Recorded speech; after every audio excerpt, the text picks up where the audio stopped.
If you're sitting on more than $1.2 million in a traditional 401k right now, the IRS will require you to take out roughly $50,000 from that account each year, starting at age 73, whether you want that income or not. That forced withdrawal shows up on your return as ordinary income, stacks on top of Social Security, and if the combined figure clears 19,000, your Medicare premiums automatically rise. That's the detail the financial advice world conveniently skipped when it kept repeating, max it out every year. 401k plans held $9.3 trillion as of June 2025. That is a staggering pile of money. And the common rule that built it, max your 401k annually, no exceptions, isn't wrong in the way most internet finance takes are wrong. It's wrong in a narrower, more costly way. It optimizes one metric, your ending balance, while three other metrics quietly run in the background for 30 years waiting for you to hit 73. Today, I'm going to walk you through all four numbers, not as theory, but with real dollars, real tax brackets, and the real sequence of how this derails people who did everything right. I'm also going to give you the order of operations, the stack I use that most advisors don't lay out because it can't fit on a bumper sticker. And I'm going to show you why it matters. After a certain contribution point, blindly maxing the traditional 401k can leave you meaningfully worse off in retirement than putting the same dollars into different buckets. Here's the lens to carry through the entire video. When you put money into a traditional 401k, you aren't eliminating tax. You are postponing tax to a future year at a future rate that neither you nor anyone else has agreed to yet. The IRS is a silent partner in every dollar inside that account.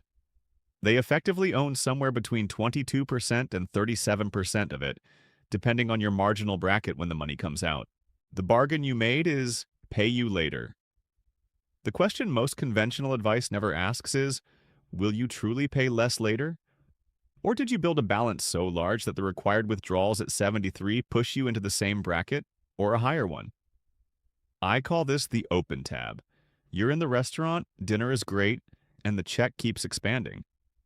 You can't leave until 59 and a half. At 73, the server shows up whether you ordered dessert or not. And the price of everything on that tab is set by a tax code you don't control. I'm going to come back to that metaphor repeatedly because it explains every mechanical failure I'm about to outline. In a few minutes, I'll show you what happens to a specific type of disciplined saver at 73. But first, you need to see why the fee setup inside your 401k is more broken than most people realize, and why that brokenness is almost completely invisible. A U.S. Government Accountability Office study found that 41% of American workers don't realize 401k plans have fees. Not high fees or low fees, any fees at all. Nearly half the workforce believes the account is free. It isn't. On average, 401k plan fees run from about 0.5% to more than 2% of assets per year. That range sounds small until you run it through decades of compounding. The ICEI, reviewing fee impact data across long-time horizons, found that a 1% annual fee difference costs roughly $469,000 over a 30-year career on a $200,000 portfolio with $10,000 of yearly contributions. $469,000. Not because of bad choices, not because of crashes, but because of administrative drag that often never appears as a clear line item on your statement. That's more than double the starting balance going to fee layers many participants don't even know they're paying. It stays hidden because of the structure. Administrators don't invoice you each year to show what you paid. They also don't clearly itemize it on statements. Instead, it appears as lower net returns. Your statement says the fund earned 6%. The fund actually earned 7%, and the difference went to the plan machinery. The Department of Labor modeled this directly in its fee publications. Assume you have 35 years until retirement and a current balance of $25,000. If market returns average 7% for the next 35 years and fees reduce that by 0.5%, your balance grows to about $287,000 by retirement, even with no additional contributions. At a clean 7% with no fee drag, that same $25,000 would grow to roughly $267,000. That's $40,000 consumed by 0.5% of friction on a small starting balance. Now scale it to a full career. Over a lifetime, fees can cost a median income two-earner household around $155,000 and swallow nearly one-third of their total investment returns. One-third of returns gone, not to the market, to the account structure. And here's the pattern interrupt that should change how you read your plan menu. A study reviewing more than 58,000 corporate 401k plans and fund performance from 2015 through 2025 found that over 99% of corporate plans offered at least one fund with a cheaper alternative that performed better over 3, 5, and 10 years. More than 94% had at least 3 funds that underperformed cheaper options. More than 85% had at least 5 underperformers. 99%. Statistically, the standard workplace fund lineup is almost guaranteed to include expensive laggards. Not because HR is evil, but because the 401k industry runs on revenue sharing, on 12b1 fees, on sub-transfer agent charges that reroute money from your compounding balance to intermediaries, maintaining the employer relationship. Revenue sharing is one of the most common hidden cost layers in 401k plans. It happens when mutual fund companies share part of their management fee with the record keeper or administrator.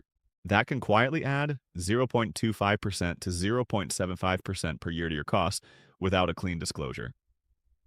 Plan size matters too. The 25th edition of the 401k Averages book released in 2025 reported that a $5 million plan has average total costs of 1.08%, including about 0.37% for advisor compensation, while a $50 million plan averages around 0.76%. If you work at a smaller employer, you're often paying a small plan premium that has nothing to do with investment quality and everything to do with plan economics. Here's why fees are only the second most expensive problem in this story. You can actually fix fees. You can push HR for better options. You can choose the lowest cost index funds in your menu. You can roll an old plan into an IRA at Vanguard and pay 0.03% expense ratios. Fees respond to knowledge. They're measurable, known, and manageable. The next layer of the Open tab is different. It's not what you're paying today. It's the bill you agreed to pay later on a schedule you don't set, at rates that can compound against you while you aren't watching. Stay with me because the next mechanism is exactly how disciplined, successful savers end up in a worse tax position in retirement than people who saved less but structured accounts differently. Hold on to a character. Call him Dave. Dave is 52. He has been maxing his traditional 401k for more than 2 decades. He never missed a year, never borrowed from it, never cashed out. His balance is about $800,000. His projections show that if he stays on track until 65, he'll retire with close to $2 million. Dave feels great, and by standard retirement benchmarks, he's winning.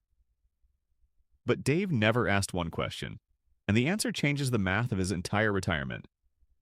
The question is, what will my effective tax rate be at 73?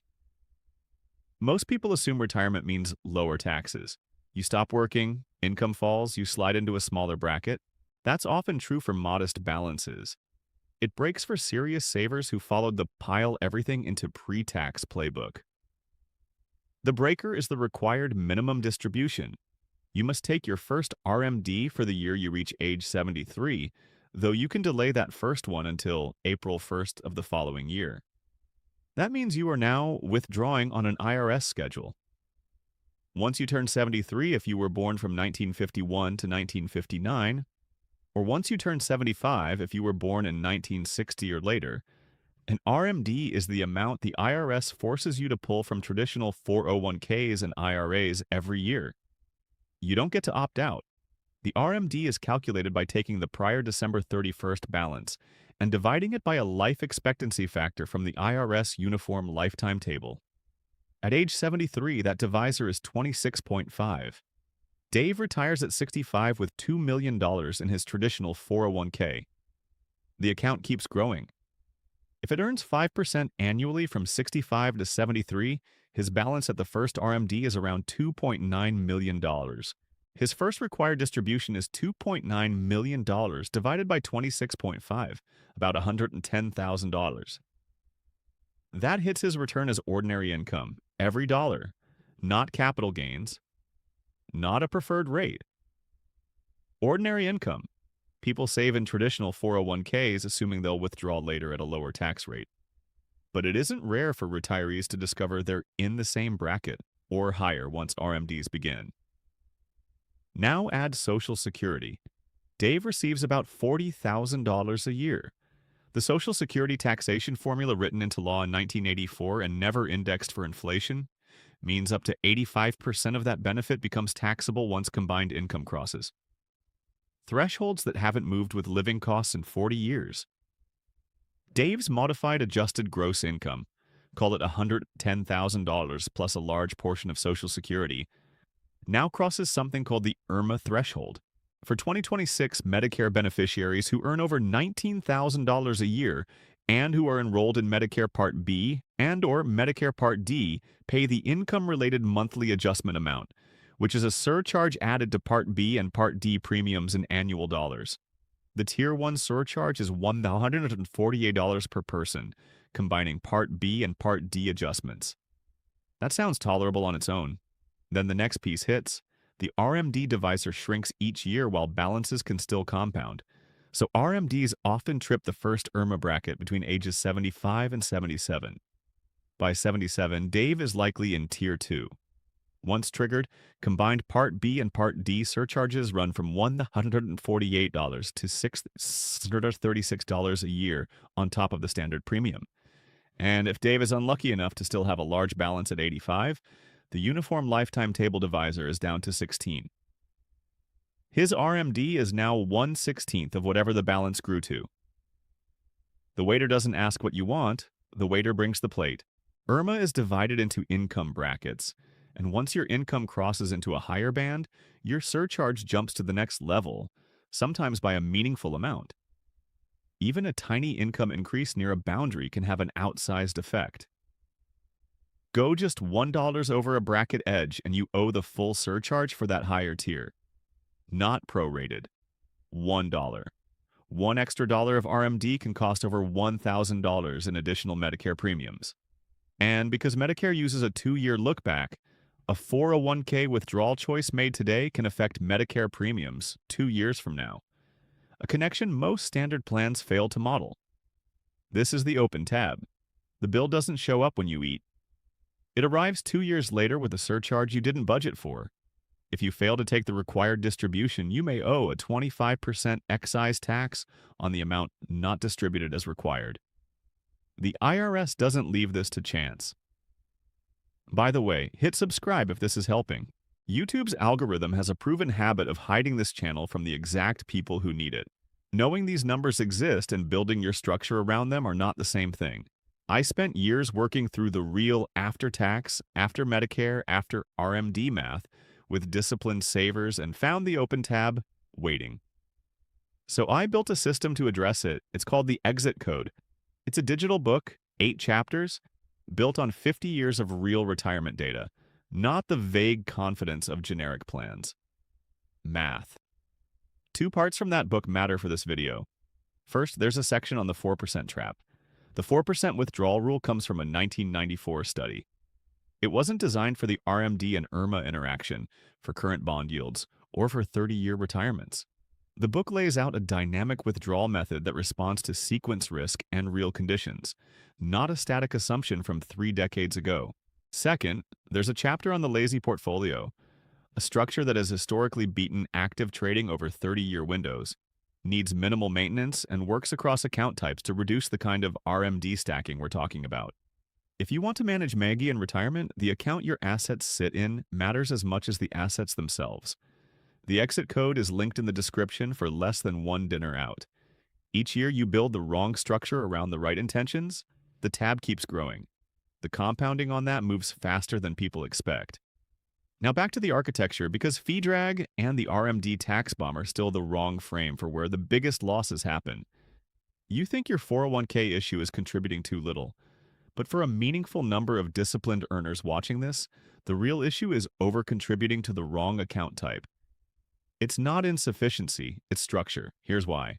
When you withdraw from a traditional 401k, every dollar is taxed as ordinary income.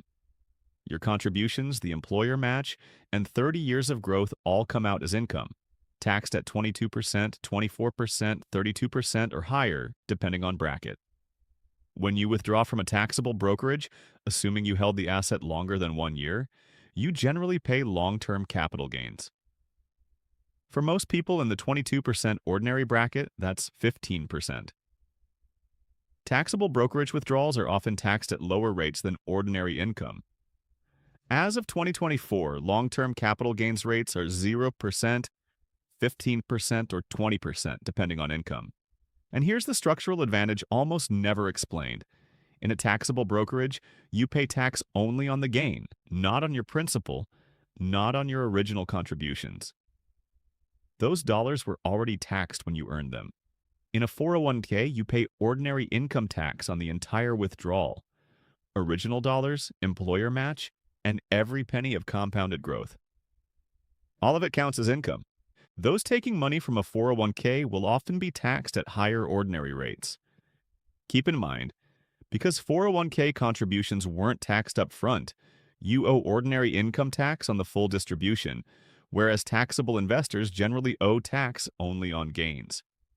Morningstar put it plainly. Pre-tax contributions are most valuable to someone in a high bracket when contributing, compared to someone in a lower bracket. Withdrawals from taxable accounts often receive more favorable and more flexible treatment than withdrawals from traditional 401ks. In other words, the traditional 401k arbitrage only works if you truly enter in a higher bracket and exit in a lower one. If your exit bracket equals or exceeds your entry bracket, which is exactly what can happen when disciplined savers accumulate $2 million and then face mandatory distributions, the advantage disappears. The open tab arrives at full price. There's a second cost that both the fee talk and the RMD talk understate: the opportunity cost of locked capital. A 401k restricts access before 59.5 without penalties. A 10% early withdrawal penalty plus ordinary income tax. That isn't a minor hassle, that's a wall. A taxable brokerage can be accessed anytime. Funds saved there can help early retirees bridge the gap to 59.5 when qualified retirement distributions begin. But beyond early retirement, think about capital deployment at 43. A real estate deal, a business chance, a bridge loan to a sibling, a year of consulting you wanted to do but couldn't without income. The 401k can't support those moves without a penalty that often roughly equals the tax you would have paid anyway. A taxable account can. No penalty. No government asking why you want your own money before a birthday. I want to be careful. This isn't an anti-401k rant. The employer match alone makes it unbeatable up to a point, but the default assumption that you should max to the legal limit every single year regardless of your tax situation, plan costs, and likely retirement bracket deserves scrutiny. Most people give it none. Stay with me because here's the actual sequence I use, built on everything we just covered. There are 4 buckets. You fill them in order. You don't skip. You don't fill them all at once. Order matters. Bucket 1 is the employer match. Your match is the highest yield investment most working Americans will ever get. If your employer matches 50 cents on the dollar, up to 6% of pay, that's an instant 50% guaranteed return before any market move. No index fund, no real estate, no crypto has reliably offered a day 1 50% guaranteed return. Capture the full match every year, period. Bucket 2 is the one the advice industry routinely ignores: the health savings account. The HSA is the only account in the U.S. code with a triple tax advantage: tax-deductible contributions, tax-free investment growth, and tax-free withdrawals for qualified medical expenses. No 401k, IRA, or Roth combines all 3. The traditional 401k gives you the deduction going in but taxes you coming out. The Roth gives tax-free growth and withdrawals but no upfront deduction. An HSA gives the deduction, tax-free growth, and tax-free distributions for qualified medical expenses. It is structurally the best tax vehicle in the code, and most people treat it like a checking account for copays. For 2026, the HSA limit is $4,400 for self-only coverage and $8,750 for family coverage. There's an advanced move that changes the math. The IRS places no time limit on reimbursing yourself for qualified medical expenses from an HSA. You can pay costs out of pocket today, save receipts, let the HSA grow for decades, and reimburse yourself tax-free later. You pay a doctor bill in 2026. Save the receipt. Invest the HSA in a low-cost index fund. 15 years later, reimburse yourself from a balance that compounded for 15 years. Tax-free from money that grew tax-free off a contribution that was tax-deductible. All three legs at once. According to Milliman estimates, the average 65-year-old couple will need about $395,000 after tax to cover healthcare in retirement. Medicare premiums, supplemental coverage, prescriptions, dental, vision, long-term care. Tax-free compounding over that time is what makes the HSA competitive with, and sometimes superior to, a Roth IRA for retirement accumulation. And importantly, HSAs have no RMDs. The open tab doesn't apply. The HSA won't be drafted into mandatory income at 73. You control timing entirely. Bucket 3 is the Roth, a Roth IRA or a Roth 401k if your plan offers it. Contributions are after tax. Growth is tax-free. Roth IRAs have no RMDs for the owner, and Roth 401ks no longer require RMDs after 2024 thanks to Secure 2.0. This is the pattern break many people in their 50s haven't noticed yet.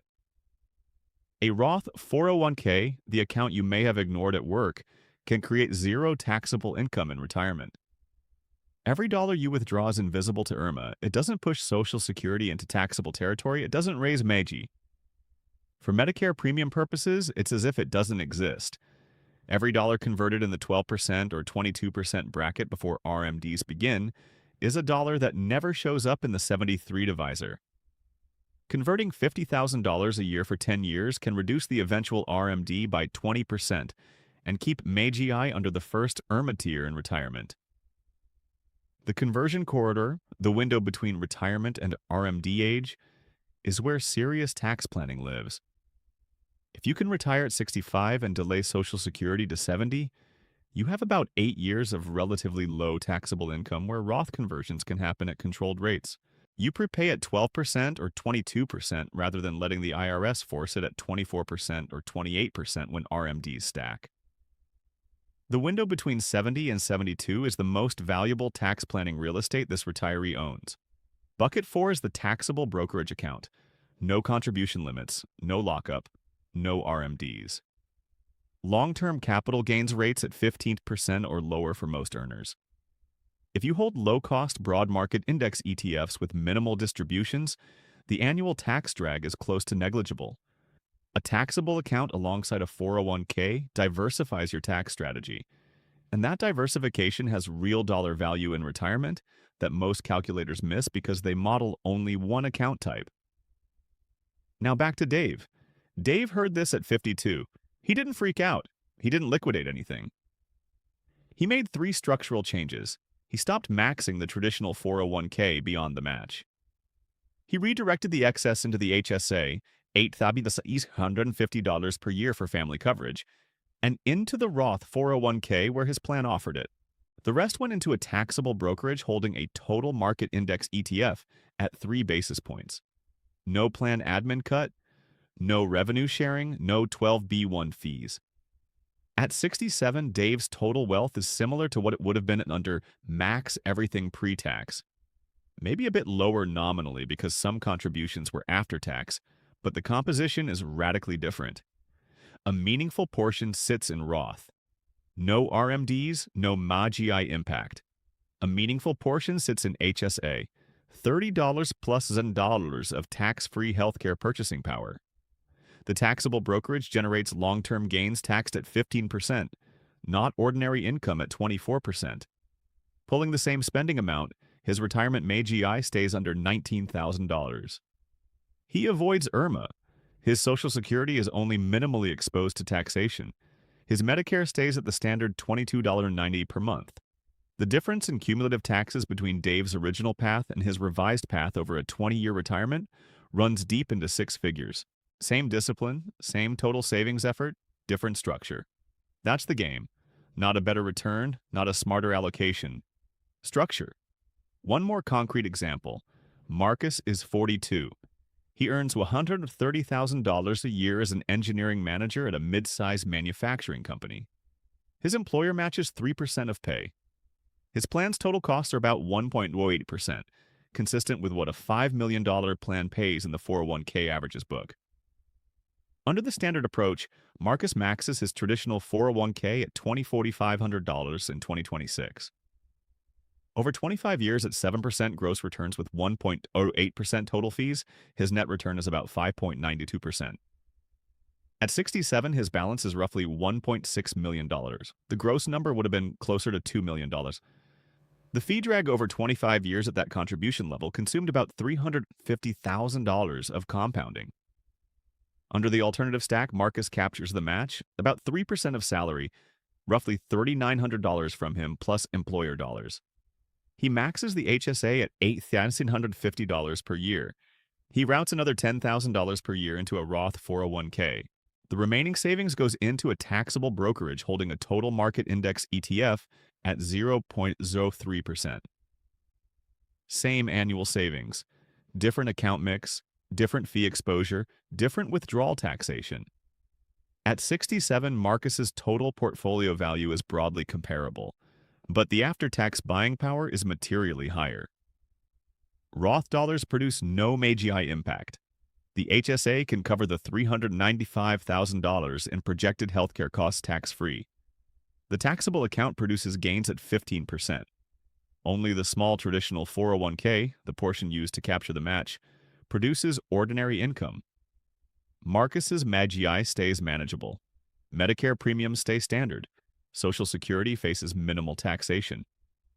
Over 20 years, the structural tax gap between the two approaches, same contributions, different accounts, lands around $150,000 to $200,000 in lower lifetime tax burden. That's not noise, that's years of expenses. One more thing HR never mentions. The 10-year inherited IRA rule under the Secure Act means your heirs, if they inherit what you leave in a traditional 401k, must drain the entire account within 10 years after your death. Every dollar comes out as ordinary income compressed into a decade.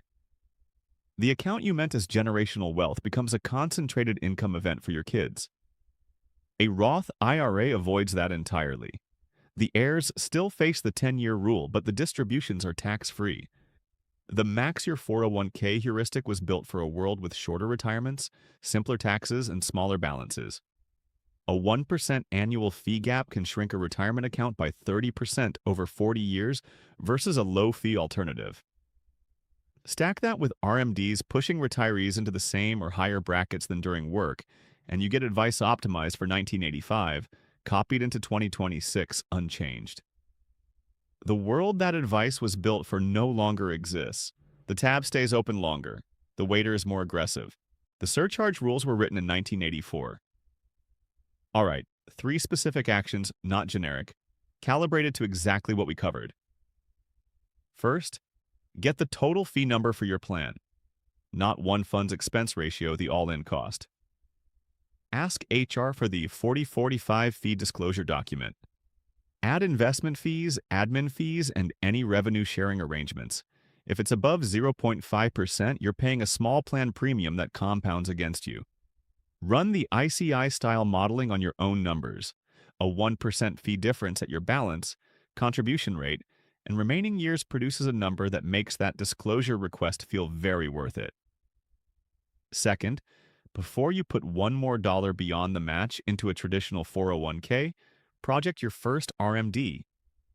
Take your current balance, apply a conservative 5% to 6% growth rate until 73, divide by 26.5, then add projected Social Security. Check whether the combined number approaches $19,000 for single filers or $218,000 for joint filers. If it does, you have IRMA exposure that can only be reduced by actions you take now. mainly building Roth and taxable assets so less of your wealth sits in the pre-tax bucket.